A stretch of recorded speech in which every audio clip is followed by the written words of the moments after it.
So as a small boy growing up in a little place called Kaponga in South Taranaki, I was born into one of the most powerful environments where a volcano was behind us and the natural gas bubbled up from the earth.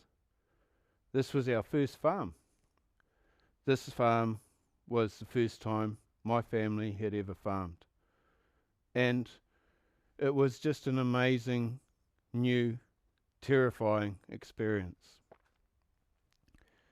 That farm and the farmers around us, we learnt just how to farm the traditional ways. Even though in Kaponga is one of the places where urea is grown, we still farmed on beautiful, rich volcanic soils. We moved to a much nicer, kinder environment in Manukau, which is just south of Otaki. And this is our farm. Our farm is what we would call now a regenerative farm, which is changing from what we know as farming to a new way, to a bright new future. As you go around my farm, it could be something that I guess you can learn in every little space on the farm. But as a little boy, all I wanted to do was be outside. And suddenly, when I got to Manukau, this little place that I was enjoying, suddenly I had to go to school. I used to play in this river. I used to love the river, and I still do. If you look across to the left-hand side, you can see the rainfall on a regenerative, or an early regenerative pasture, because we're only starting on this journey. If you look to the one below, this is the same river. And this is when my journey sort of starts in trying to understand what's gone wrong. This is Mother Nature bleeding our precious soils. This is an example of erosion,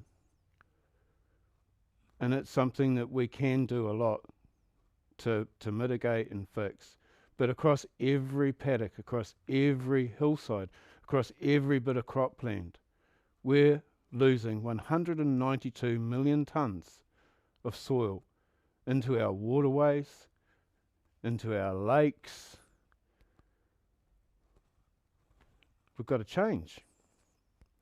So why would I be any different? Well, the thing is when I was little, my whole life outside, I loved it. It's all I wanted to say. All of a sudden, I got to go to school. I didn't want to go to school, but I went. And I started to really, it's all right. And I was sort of able to hide in the air a little bit. And then one day we had to all read a book, but that's okay. That's okay. It's like, whatever. Then we had to read it out loud, sort of like me standing here.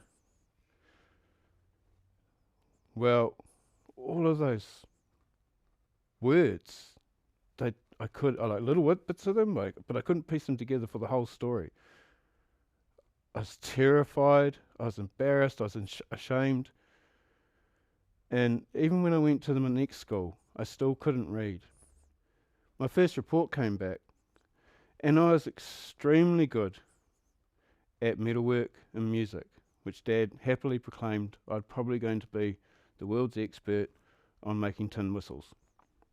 They thought really hard about what to do with this boy that didn't want to go to school, obviously had no ability to learn, and they sent me to an agriculture school where I learned all about agriculture. I learned a lot of things that helped me understand what's happening, but I've learned more from my community, and I've learned more from the very first farmers of our country, of Maori. When I was at school, I thought one of the most cruelest things is to teach us music. They all gave us a recorder. Sort of sick sense of humour, because they're terrible things, but these pine trees here, if you look at them, Everything's dead underneath them. This is the noise that a recorder makes. There is no such thing as harmonic resonance in a recorder. If we look to the other side, we see the start of regeneration. We see what we've started and what we're trying to build on, which is this first part of our journey through a regenerative structure, a purpose to start silviculture, to bring shelter. The majority of our farm is covered in hedges, and hedges are a habitat for birds. But this planting of bringing the band back together, if you like, this is our journey. This here is the third most polluted lake in the southern hemisphere. This, while I was on my very, very selfish journey with my family, I heard about the plight of Lake Horowhenua, and I decided, as a farmer, I'd go along to a meeting to see what was the story with this lake. And I visited the lake. But in the meeting, I stood up and I said, "You're talking about nitrates.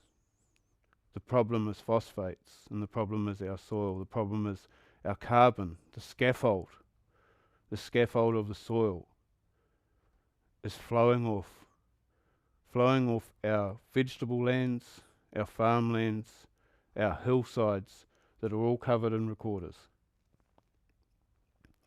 The band is broken. Everything is dying in this lake. In the lake flips. Flipping means it goes from aerobic, meaning the animals can breathe, the little tiny fish, the little snails, everything, all of that's in that lake, it can't breathe because the phosphorus, the soil, everything is polluted. The pesticides, the herbicides, the fungicides. This used to be where we all, for years, came from Wellington to sail on this lake, to enjoy our time, to enjoy our environment together. So, as somebody that's dyslexic, which this is what happened.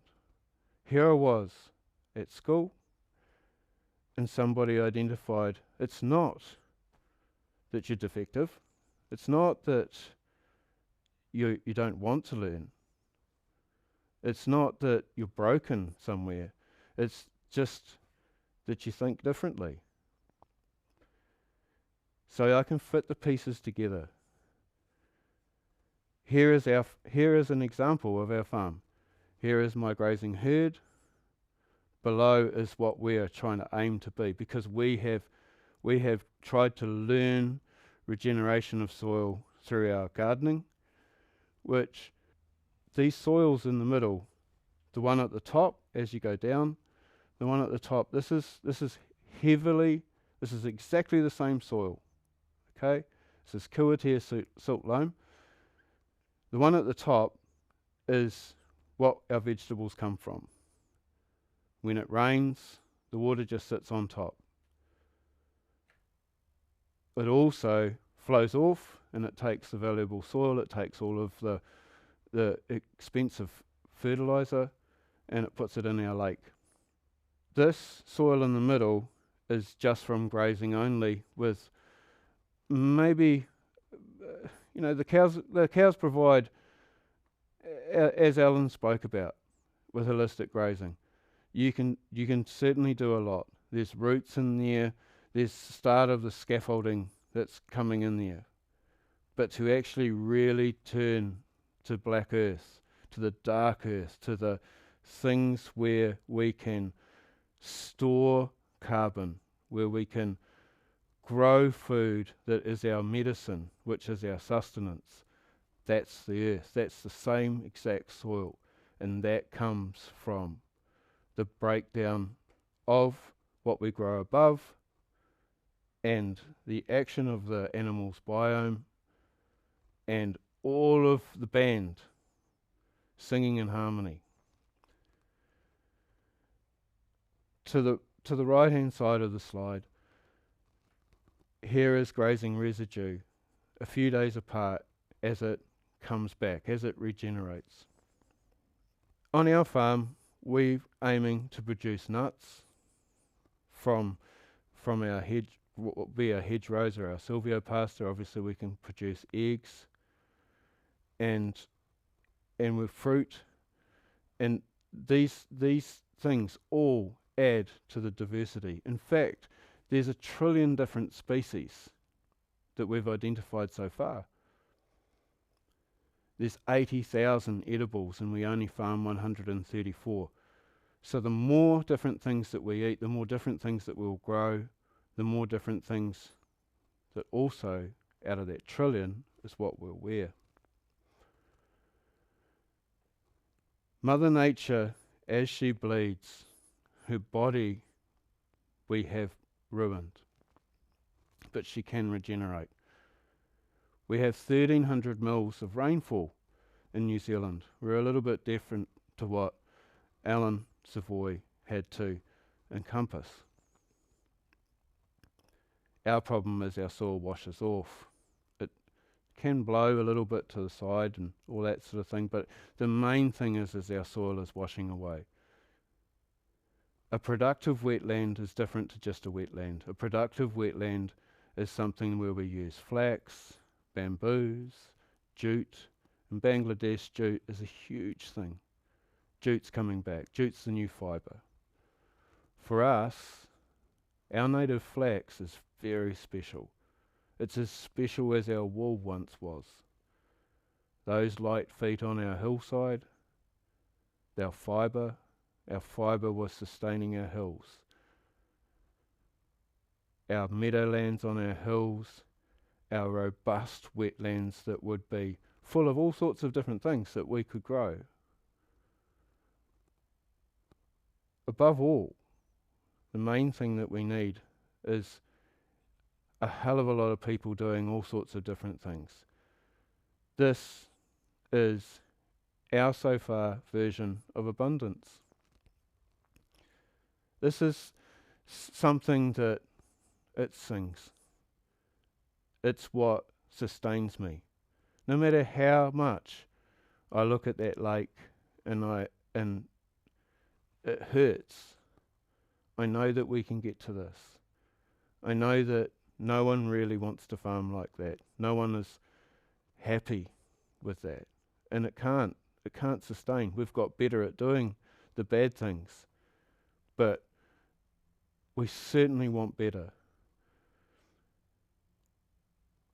In our slide here, we've got some things that I'm quite proud of. The little frogs that have come back because of the work that we've done around our river.